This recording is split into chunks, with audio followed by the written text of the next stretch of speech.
ഫുഡിൻ്റെ എന്തെങ്കിലും ഓഫർ ഉണ്ടെന്ന് കേട്ടാൽ നിങ്ങളിങ്ങനെ ചാടി പുറപ്പെടാറുണ്ടോ? ഞങ്ങളിതേ ചാടി പുറപ്പെട്ടിട്ടുണ്ട്.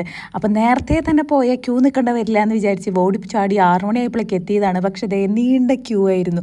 ആദ്യത്തിനാണ് ഓഫറുകളൊക്കെ കണ്ടുപിടിച്ച് കൊണ്ടുവരാറ്, അവനായിരുന്നു നിർബന്ധം പോകാൻ. അപ്പോൾ അതുകൊണ്ട് തന്നെ ആദ്യത്തിനെ ക്യൂ നിർത്തി ഞങ്ങൾ അവിടെയൊക്കെ കറങ്ങി നടന്നു. അങ്ങനെ നീണ്ട ക്യൂവിനോടിയിൽ ആദ്യത്തിന് ദേ കാശൊക്കെ കൊടുത്ത് ബില്ല് കിട്ടിയിട്ടുണ്ട്. അപ്പോഴാണ് ആ ബില്ലും ഒരു ടൈം 9:30. ഇനി 9:30 മണിക്കാണ് ഇതിൻ്റെ ഡെലിവറി ഉള്ളത്.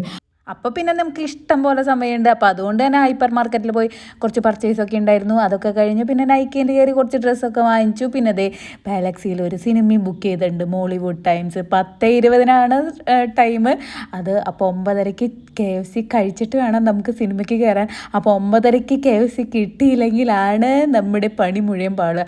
കറക്റ്റ് ടൈമിംഗ് ആണ് കേട്ടോ. ഞങ്ങൾ 9:15 പോയി നിന്നെങ്കിലും 9:30 കറക്റ്റ് 9:30 നമുക്ക് സാധനം കിട്ടിയിട്ടുണ്ട്.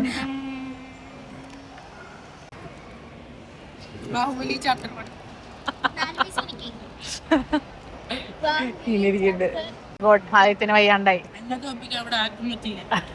അതെ, ബാക്കി രണ്ട് വെട്ടി ബാക്കിയായി. ബാക്കി എല്ലാവരും തോറ്റ് പിന്മാറിയിരിക്കുകയാണ്. ആദിത്യൻ ജയിച്ചിരിക്കുന്നു എന്ന് പറയാൻ പറ്റില്ല. ബാക്കി 8 പീസ് അവിടെ ബാക്കിയിരിക്കുന്നുണ്ട്. അപ്പോൾ പിന്നെ ഇനി സിനിമ കഴിഞ്ഞിട്ട് ബാക്കി കഴിക്കാമെന്ന് വെച്ചാൽ ഞങ്ങളത് കാറി കൊണ്ടുവച്ചിട്ടുണ്ട്. അപ്പോൾ ഇനി സിനിമയ്ക്ക് പോവാം. സിനിമ ദേ തുടങ്ങാൻ 10:30 കറക്റ്റ് ടൈമിംഗ് ആയിരുന്നു കേട്ടോ. ഭാഗ്യത്തിന് നമുക്ക് 9:30 തന്നെ ഫുഡൊക്കെ കിട്ടി. അങ്ങനെ കഴിച്ച് നമ്മൾ സ്മൂത്തായിട്ട് ദേ സിനിമയ്ക്ക് പോവുകയാണ്.